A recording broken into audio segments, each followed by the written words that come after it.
Hello! Here's our Kobe 45 inches Smart LED TV. May built-in local channel at meron din po itong Bluetooth feature, Android 14.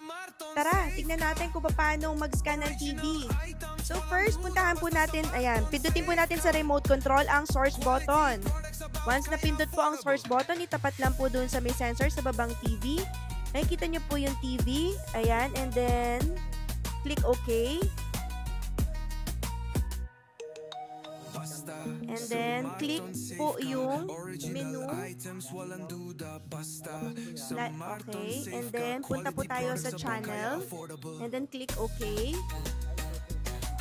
Punta sa source. Sa channel. Tapos, auto search. Click OK. Yan. Antayin lang po matapos ang scanning ng TV. Basta nakakabit po ang TV at yung pinakadulo po ay nasa labas ng bintana para po makasagap ng signal. Tapos na natin i-auto scan ang ating TV.